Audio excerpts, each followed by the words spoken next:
ఇప్పుడు కూడా దిశ 2022కి 3 రాష్ట్రాల్లో అగ్ర రాష్ట్రాలు ఒకటిగా ఉండాలి. 2029కి నెంబర్ 1 స్టేట్గా అభివృద్ధిలోనే కాకుండా ఆనందంలో ఉండాలి. 2050కి ప్రపంచంలోనే ఒక అత్యున్నతమైన రాష్ట్రంగా ఆంధ్రప్రదేశ్ ఉండాలనేది ఒక విషయం పెట్టుకున్నాం. 7 మిషన్స్, 5 గ్రిడ్స్, 5 ప్రచార ఉద్యమాల్ని చేసుకోవడం జరిగింది. అదే మరిగా దిశ నాకు ఒక అదృష్టం ఏంటంటే నేను economic reforms, pre economic reforms చూశాను, ఎకనామిక్ రిఫార్మ్స్ తర్వాత చూశాను. ఎకనామిక్ రిఫార్మ్స్ కంటే ముందు కాంగ్రెస్ పార్టీ ఎప్పుడు స్టేబుల్ గవర్నమెంట్ ఉండేది, కానీ గ్రోత్ రేట్ మాత్రం 2-3% హిందూ గ్రోత్ రేట్ ఉండేది. ఎకనామిక్ రిఫార్మ్స్ వచ్చిన తర్వాత పివి నరసింహరావు ప్రధానమంత్రి అయిన తర్వాత స్టేబుల్ గవర్నమెంట్ కాదు, ఆయన్ని మైనారిటీ గవర్నమెంట్, రిఫార్మ్స్ తీసుకొచ్చారు, కానీ కంపల్షన్స్ తీసుకొచ్చారు. కానీ ఎక్కడ వారు మాట్లాడలేదు. ఈ దేశంలో ఆర్థిక సంస్కరణల గురించి ఓపెన్గా మాట్లాడిన ఏకైక వ్యక్తి నేనేనని చెప్పి సగర్వంగా చెప్తున్నాను. ఇప్పుడు కాదు, 95 నుంచి మాట్లాడుతున్నాను. 95 నుంచి 12-14 సార్లు దావోస్కి వెళ్ళాను. సంపద సృష్టిస్తే తర్వాత పేదవాళ్ళకి పేదరిక నిర్మూలన జరుగుతుంది. అసలు సంపదే సృష్టించకపోతే, వనరులే లేకపోతే, ఆదాయమే లేకపోతే పేదవాళ్ళకు ఏ విధంగా న్యాయం చేస్తారనేది నా సిద్ధాంతం అధ్యక్ష. అందుకనే లాస్ట్ టైం కంబైన్డ్ ఆంధ్రప్రదేశ్లో ఉన్నదానికంటే ఇప్పుడు మీరు ఒకసారి ఆలోచిస్తే నేను చాలా స్పష్టంగా సంపద సృష్టించడం ఎంత ముఖ్యమో, వచ్చిన సంపదను మళ్ళా పేదవాళ్ళకు అందుబాటులో పెట్టడం అంతే ముఖ్యమైన ఉద్దేశంతో దేశంలో ఎక్కడా లేని సంక్షేమ కార్యక్రమాలు ఈరోజు అమలు చేస్తున్నాం అధ్యక్ష. ఒక పక్క సంక్షేమ కార్యక్రమాలు అమలు చేస్తున్నాం, ఒక పక్క ఇన్క్లూజివ్ గ్రోత్ రేట్కి వెళ్తున్నాం. ఈ రెండు ఎక్కడికెక్కడ బ్యాలెన్స్ చేసుకుంటున్నాం. అదే సమయంలో నాలెడ్జ్ ఎకానమీకి ఇప్పుడు ఇంకొక అడ్వాంటేజ్ కూడా దిశ, ఏదైతే టెక్నాలజీ వచ్చింది. నేను 3rd ఇండస్ట్రియల్ రెవల్యూషన్లో భాగస్వామిని, 4th ఇండస్ట్రియల్ రెవల్యూషన్లో భాగస్వామిని. 3rd industrial revolution information technology, ప్రపంచమే గ్లోబల్ విలేజ్గా ఐటీతో తయారైంది. 4th industrial revolution information technology with knowledge is a deadly combination. ఇది ఓసారి ఊహించుకుంటే రియల్ టైం లేదు కావాలని చేసే అవకాశం వస్తుంది. నేను టెక్నాలజీని కూడా కామన్ మ్యాన్ కోసం ఆలోచిస్తున్నా, పేదవాడి కోసం ఆలోచిస్తున్నా, అదే మరిగా భవిష్యత్తు కోసం ఆలోచిస్తున్నా. ఇది ఈ రెండు కూడా అనుసంధానం చేసుకోవడం నేను అదృష్టంగా భావిస్తున్న దిశ. కడాన ప్రతి ఒక్కరికి ఒక జీవితంలో ఒక అంబిషన్ ఉంటుంది, ఒక ఆశయం ఉంటుంది దిశ. చాలామంది చాలా విషయాలు మాట్లాడుతున్నారు. ఆ విషయాలు నేను ఈ సమయంలో నేను పోవడం లేదు, సరైన సమయంలో సమాధానం చెప్తాను. కానీ ఇప్పుడు నేను ఆలోచించే దిశ, భారతదేశానికి కొన్ని అడ్వాంటేజెస్ ఉన్నాయి దిశ. ఒకటి, టెక్నాలజీలో మనం స్ట్రాంగ్, ఇంగ్లీష్ ఎక్కువ మాట్లాడే సంఖ్య మనకుంది. రెండోది, యువత ఎక్కువ ఉండే దేశం మంది. ఈ 3 ఉన్నప్పుడు భవిష్యత్తులో ఇండియా ఒక సూపర్ శక్తిగా అవుతుందనేది నా ప్రగాఢమైన విశ్వాసం, ప్రొవైడెడ్ మన నాయకత్వం అందరం కానీ సరిగా పనిచేస్తే తప్ప. అదే సమయంలో దిశ, మన తెలుగు వారికి ఒక అడ్వాంటేజ్ ఉంది. ఆ రోజు నేను వేసిన ఫౌండేషన్ ఈరోజు ఐటీలో చాలా స్ట్రాంగ్గా వచ్చారు, ప్రపంచం మొత్తం వెళ్ళారు. ఈరోజు గర్వం కూడా.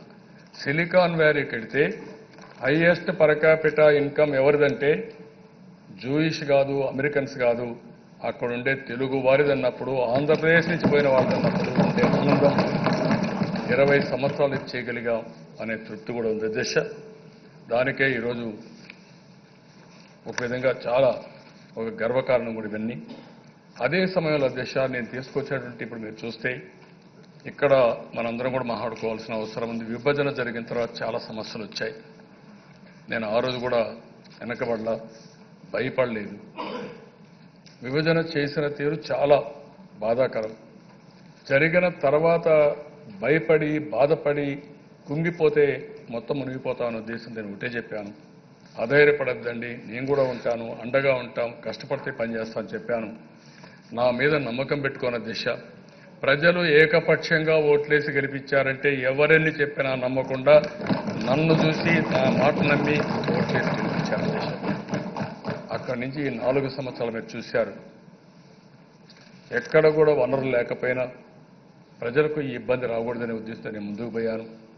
ఇన్ఫ్రాస్ట్రక్చర్ లేకపోయినా ఆ కొరత కనపడకూడదని ముందుకు పోయాం. అంచెలంచెలుగా ముందుకొచ్చి మనం చేసుకున్నాం. ఈరోజు మీరు ఒకసారి చూసినప్పుడు ఎక్కడా ఈ ఎక్స్పెరిమెంట్ జరగలేదు. 33,000 ఎకరాల భూమి రైతులు స్వచ్ఛందంగా ముందుకొచ్చి ఒక్క పైసా తీసుకోకుండా 40,000 ఎకరాల భూమి మనకి ఇచ్చారు దిశ. మనం అందరూ ఇక్కడ కూర్చున్నాం అంటే వాళ్ళు ఇచ్చినటువంటి భూమి వల్ల, వాళ్ళు చూపించినటువంటి త్యాగం, చేసిన త్యాగం వల్ల మనం ఇక్కడ కూర్చున్నాం. అక్కడి నుంచి ఈరోజు ఎన్ని ఇబ్బందులున్నా, ఎన్ని సమస్యలు వచ్చినా తప్పకుండా తెలుగువారి రాజధాని హైదరాబాద్ కంటే, చెన్నై కంటే, బెంగళూరు కంటే ప్రపంచంలో అగ్ర రాజధానిలో ఒక రాజధానిగా ఉండే వరకు దీనికోసం ప్రయత్నం చేస్తాం. తెలుగువారి ఆత్మ గౌరవాన్ని కాపాడతాం, ముందుకు తీసుకుపోతాం ఆ దిశ. ఇంకొక పక్క నేను ఒక తృప్తినిచ్చింది మీరు చూస్తే, ఈ రాష్ట్రంలో అనతి కాలంలో ఒక పక్క హుద్హుద్ సైక్లోన్ చెప్పారు. ఆ హుద్హుద్ సైక్లోన్ల దేశాన్ని నేను చూశాను. నేను ముఖ్యమంత్రి 3 నెలల్లో హుద్హుద్ సైక్లోన్ వచ్చింది. టవర్స్ కూడా, అక్కడ ఉండే వాతావరణ టవర్స్ కూడా ఎగిరిపోయే పరిస్థితి వచ్చింది. డిస్కనెక్ట్ అయిపోయినాయి. చాలా భయంకరంగా ఉంటాయి. అక్కడి నుంచి వెళ్ళడానికి కూడా నాకు 2 డేస్ పట్టింది. రాత్రి వస్తే విజయవాడలో దిగి ఇక్కడి నుంచి రోడ్లో రాజమండ్రికి వెళ్ళి, రాజమండ్రి నుంచి మళ్ళా నెక్స్ట్ డే బయలుదేరి విశాఖపట్నం చేరుకున్నాను. 8 డేస్ అక్కడే ఉన్నాను. మళ్ళీ నార్మల్సీ వచ్చిన తర్వాతనే విశాఖపట్నం నుంచి తిరిగి వచ్చాను తప్ప అంతవరకు అక్కడే ఉన్నాను. ఆ సందర్భంలో విశాఖపట్నం వాళ్ళు చూపించిన చొరవ, ఉక్కు సంకల్పం నా జీవితంలో ఎప్పుడూ మర్చిపోను. అంత ధైర్యంగా ముందుకు వచ్చారు. అందువల్ల నార్మల్ తీసుకొచ్చాం. ఇంకొక పక్క రాయలసీమలో కరువు. నేను జిల్లాకు పోతే ప్రతిరోజు జిల్లా అంతా పెద్ద సమస్య. అనంతపురం జిల్లాకు పోతే రాయదుర్గ కాన్స్టిట్యున్సీ అయితే ఎడారిగా మారిపోతుంది. ఆ సిమ్టమ్స్ అన్ని చూపించి 50 కోట్లు ఇవ్వండి, డెజర్టిఫికేషన్ కావాలి అని అడిగే పరిస్థితి వచ్చింది. అయోమయం ఏంటివన్నీ బాధ. నేను అప్పటి నుంచి స్టార్ట్ చేశాను. 4 సంవత్సరాలు నేను చేసిన ఏకైక వర్క్ మీరు చూస్తే రెయిన్ వాటర్ని గ్రౌండ్ వాటర్గా రీఛార్జ్ చేయడం, ఫామ్ పాండ్స్, చెక్ డ్యామ్స్, చెరువులు ఇవన్నీ చేయడం. అదే మరి లో హ్యాంగింగ్ ఫ్రూట్ కింద పట్టిసీమ పూర్తి చేసి గోదావరి నీళ్లు కృష్ణా డెల్టాకు తీసుకొచ్చి కృష్ణా డెల్టాకు వాడే నీళ్లు శ్రీశైలం ద్వారా రాయలసీమకి ఇచ్చాం. ఈరోజు రాయలసీమలో మీరు చూస్తే చాలా ఒక హోప్ వచ్చింది, ఒక నమ్మకం వచ్చింది. ఆ రోజు నేను ఒక మాట చెప్పాను, రాయలసీమని ఒక రతనాల సీమగా తయారు చేస్తాం, రాయలసీమ హార్టికల్చర్ హబ్గా తయారు చేస్తామని చెప్పాను. ఇప్పుడే ఆ సూచనలు స్టార్ట్ అయినాయి. అదే సమయంలో దిశ ఒక్క నీళ్లు వస్తే ఎంత మార్పు వస్తుంది. దానికి నీళ్లు వచ్చాయి, ముందు ఎవరు రాలేదు. నీళ్లు వచ్చిన తర్వాత కియా మోటార్స్ వచ్చింది. కియా మోటార్స్ వస్తానే 17-20 యూనిట్లు యాంక్సరీ యూనిట్స్ వచ్చాయి. ఈరోజు ఆ ప్రాంతం అంతా సౌత్ కొరియా ఆటోమొబైల్ హబ్గా తయారయ్యే పరిస్థితి వచ్చింది దిశ. ఇలాంటి యూనిట్స్ కోసం చాలామంది దగ్గర నేను తిరిగాను, ఫోన్లో మాట్లాడాను, పర్సనల్గా వెళ్ళాను. కొంతమంది అంటున్నారు మీరు ఎందుకు పోవాలంటున్నారు. పోకపోతే ఏది కాదు. ఇన్ని అడ్వర్స్ కండిషన్లో ఇప్పుడు గర్వంగా చెప్పగలుగుతున్నా, ఎక్కువ డబ్బులు, ఎక్కువ ఇండస్ట్రీ తెచ్చుకున్నామంటే అది మనం మెయింటైన్ చేసిన వ్యక్తిత్వం, ఈ ప్రభుత్వం పనిచేసే విధానం వల్ల ఇవి మనం తెచ్చుకోగలిగామని చెప్పి కూడా నేను మీకు తెలియజేస్తున్నాను. వ్యవసాయంలో స్ట్రాటజీ మార్చుకున్నాం, ఒక తృప్తి. వ్యవసాయంలో ఆహారపు అలవాట్లు మారాయి. దీనికి తగిన విధంగా ఈరోజు మనం కూడా అగ్రికల్చర్ నుంచి హార్టికల్చర్కి వెళ్తున్నాం. ఎక్కువ పాడి పరిశ్రమ, గొర్రెల పెంపకం, కోళ్ల పరిశ్రమకి వెళ్తున్నాం, అక్వాకల్చర్కి వెళ్తున్నాం. ఇలాంటి కార్యక్రమాల వల్ల ఎకనామిక్గా సుస్థిరత తీసుకొచ్చాం, స్టెబిలిటీ తీసుకొచ్చాం. అందుకే ఈరోజు మీరు చూసే దిశ గర్వంగా చెప్పగలుగుతున్నాం. దేశంలో డబల్ డిజిట్ గ్రోత్ ఎక్కడైనా వచ్చిందంటే హైయెస్ట్ గ్రోత్ ఎవరంటే ఆంధ్రప్రదేశ్. 4 సంవత్సరాలు మీరు ఏ పారామీటర్ తీసుకున్న ఆ పారామీటర్లో మనం ముందుండే పరిస్థితి వచ్చాం. అదే సమయంలో దిశ మంది లో బేస్, సౌత్ ఇండియాలో అందరికంటే వెనకానున్నాం. అందుకే నేను ఆలోచిస్తున్నా, ఇది మనం చేసుకున్నది కాదు, కోరుకునేది కాదు. నేను చాలా స్పష్టంగా ఉన్నా, ఇది మనల్ని మన నెత్తిన రుద్దారు.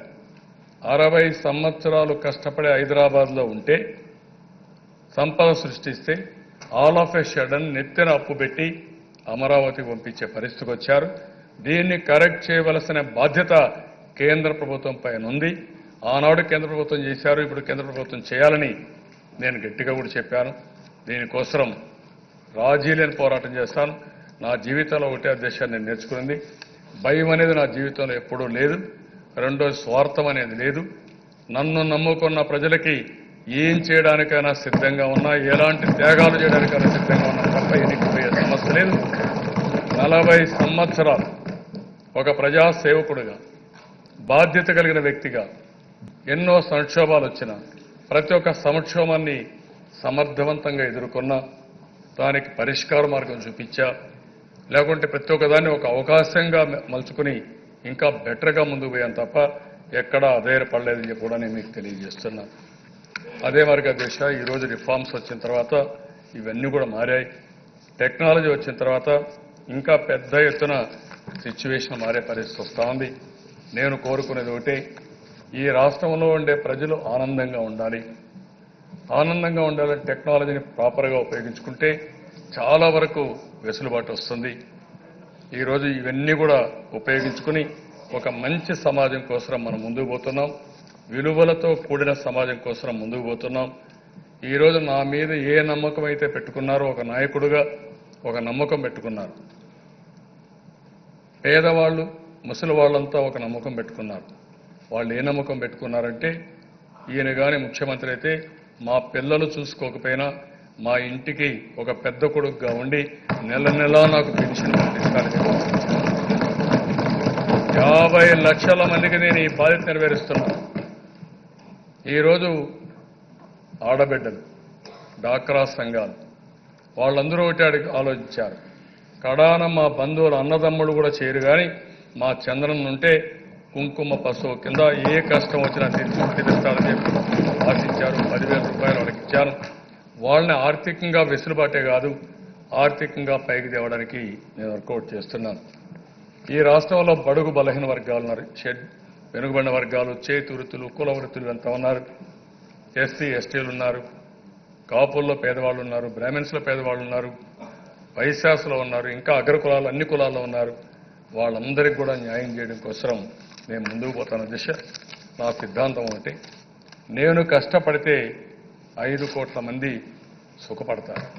వాళ్ళ కష్టాలు నేను కష్టపడకపోతే 5 కోట్ల మంది కష్టపడతారు. అదే మనం చూసాం. ఎన్నికల ముందు నేను పాదయాత్ర చేస్తే 208 రోజులు నేను పాదయాత్ర చేసినప్పుడు 2811 కిలోమీటర్లు తిరిగినప్పుడు గ్రామ గ్రామంలో కరెంటు రాకుండా రాత్రి 12, 1 గంటకు పొలాల దగ్గర భోగిమంట వేసుకొని కాపాలు కాసిన రోజులు. అదే సమయంలో నేను సాయంత్రం పోతా ఉంటే మైళ్ళ తరబడి నీళ్లు తీసుకొని ఆడబిడ్డలు పనులు చేసుకోకుండా నీళ్లు మూసే పరిస్థితి. ఎక్కడ రోడ్డు మీద పోతే మరుగుదొడ్లు లేకుండా, ఎక్కడ రోడ్డంతా కూడా ఈ యొక్క టాయిలెట్స్గా తయారు చేసిన పరిస్థితి నాకు బాగా అనుభవ దిశ. ఎందుకంటే ఇప్పుడే కృష్ణమూర్తి గారు ఒకటి జ్ఞాపకం చేశారు. అనంతపూర్ జిల్లాలో తిరిగిన తర్వాత నాకు ఎక్కడా లేనట్టు ఒక సమస్య వచ్చింది. ఆ రోజు ఆ సమస్య కాలు నొప్పి వచ్చింది. ఆ కాలు నొప్పి వచ్చినప్పుడు నేను డాక్టర్స్ని కన్సల్ట్ చేశాను. వాళ్ళు ఒకటే చెప్పారు, ఎప్పుడైనా హార్డ్ సర్ఫేస్లో మీరు నడిస్తే ఆటోమేటిక్గా వస్తుంది, స్పోర్ట్స్ పీపుల్ కూడా వస్తుంది. దీనికి బెస్ట్ వే మీరు రెస్ట్ ఇవ్వండి. మీరు ఒక్కరోజు కూడా రెస్ట్ ఇవ్వకుండా తిరుగుతున్నారు, ఇంకా పెరుగుతుందని చెప్తే, కాదు నేను ఇది కంప్లీట్ చేయాలి, ఏం చేయమంటారంటే వాళ్ళు నాకు ఇచ్చిన సజెషను, అవసరమైతే ఎవ్రీడే కోల్డ్ ప్యాక్ పెట్టండి, మార్నింగ్ మధ్యాహ్నం సాయంత్రం కొంతవరకు రిలీఫ్ వస్తుంది. సెకండ్ వన్ వాళ్ళు అడిగింది హార్డ్ సర్ఫేస్ కాకుండా సాఫ్ట్ సర్ఫేస్లో పక్కనుండే దీంట్లో బొమ్మలో మీరు తిరగండి, దానివల్ల కొంత రిలీఫ్ వస్తుందంటే, నేను మోస్ట్ ఆఫ్ ది టైం అధ్యక్షాన్ని అపోజిషన్లో ఉన్నాం కాబట్టి కంప కూడా తీసేవాళ్ళు ఎవరు లేరు. మా కార్యకర్తలు కొంతమంది నా మీద అభిమానంతో కంపలు తీయడం, ఆ దీంట్లోనే వెళ్ళాం. రాష్ట్ర మొత్తం పరిస్థితి నేను అధ్యయనం చేశాను. అందుకనే అధ్యక్ష పట్టుదలగా ముందుకు పోయి ఈ నెల రాబోయే ఏప్రిల్ 15 రాష్ట్రాన్ని ఓడిఎఫ్గా చేస్తున్నా అంటే అది ఈరోజు ఈ రాష్ట్రంలో ఆత్మగౌరవానికి ఇచ్చే ప్రాధాన్యత. మీరు కూడా మీ కాన్స్టిట్యూన్సీలో చేశారు, బ్రహ్మాండంగా చేశారు. ఆ విధంగా మనం ముందుకు పోయాం. కరెంట్ ఇవ్వగలుగుతున్నాం, వంట గ్యాస్ ఇస్తున్నాం. నేను చాలాసార్లు చెప్పాను, మా తల్లిని నేను చూశాను. కట్టెల పొయ్యితో వంట చేయడం, ఆ వంట చేసిన వాళ్ళు పడే బాధ చూశాం. అందుకని అందరి ఇళ్లకు గ్యాస్ ఇవ్వాలనుకున్నాం, గ్యాస్ ఇచ్చాం. ఇలాంటి వినూత్నమైన కార్యక్రమాల్లో పోతూనే ఇంకొక పక్కన ఇప్పుడుండే టెక్నాలజీస్ ఇవన్నీ ఉపయోగించుకుని నేనే ఆ రోజు కరెంటులో పవర్ సెక్టర్లో రిఫార్మ్స్ తీసుకొచ్చా. ఇప్పుడు సెకండ్ పవర్ సెక్టర్ రిఫార్మ్స్ తీసుకొచ్చా. నేను ఒకటే చెప్పాను, పవర్లో ఇంక రాబోయే రోజుల్లో కరెంటు ఛార్జీలు పెంచమని చెప్పిన ఏకైక ప్రభుత్వం భారతదేశంలో మన రాష్ట్ర ప్రభుత్వం. నేను విజువలైజ్ చేశాను. సమర్థత పెంచుతాం, సోలార్, విండ్, ట్రెడిషనల్ పవర్ని మిక్స్ చేస్తాం. సమర్థవంతంగా ఉపయోగించుకుంటే మనం ఈరోజు దేశ గ్రౌండ్ వాటర్ వేస్తే 500 కోట్ల రూపాయల సేవింగ్ వచ్చింది పవర్ లిఫ్టింగ్లో. ఇలాంటి చాలా ఉన్నాయి, అవన్నీ చేస్తున్నాం. ఒక నాయకుడు సమర్థవంతంగా ఉంటే అనేక సమస్యలకు పరిష్కారానికి వస్తుంది. ఒక నాయకుడు సమర్థవంతంగా లేకపోతే చాలా సమస్యలు వస్తాయనే ఉద్దేశంతోనే నేను రాత్రింబగళ్ళు పనిచేస్తున్నా. నాకు ఒకటే, చాలామంది అడుగుతారు, చాలామంది ఇప్పుడు చెప్పారు, చాలా సంతోషం, రాత్రి వరకు మీరు పనిచేస్తారు, మీకు విసుగు లేదని అడుగుతున్నారు అధ్యక్ష. నేను ఒకటే ఎంజాయ్ చేస్తున్నా, వర్క్ ఈజ్ వర్షిప్. నేను పని చేసినప్పుడు ఎంత ఆనందం పొందుతానంటే, ఆ పనిలో ఆనందం పొందినప్పుడు ఎన్ని గంటలు పనిచేసినా ఏమాత్రం విసుగు లేదు. ఎంత పని చేస్తే అంత ఇంకా ఎనర్జీ ఛార్జ్ అవుతుంది. ఎప్పుడైనా కానీ ఇది వస్తే, ఒక పని చేస్తూ ఉంటే ఇంకొక పని కానీ ఒక 5 నిమిషాలు షిఫ్ట్ చేస్తే ఆటోమేటిక్గా హ్యాపీనెస్ వస్తుంది అధ్యక్ష. ఈరోజు నేను ఒక మాట చెప్పాను మీకు, రాజధాని, అదే మాదిరిగా నదుల అనుసంధానానికి శ్రీకారం చుట్టాం. నదుల అనుసంధానంలో అధ్యక్ష ఈరోజు ఇందుపై పట్టిసీమ పూర్తి చేసి గోదావరి వాటర్ కృష్ణా తీసుకొచ్చాం. పోలవరం తెలుగువారికి జీవనాడి, పోలవరం పూర్తి కావాలి. పోలవరం పూర్తయితే మన రాష్ట్రానికి ఎంతో ఉపయోగం. సముద్రంలోకి పోయే నీళ్లు మనం ఉపయోగించుకుంటాం.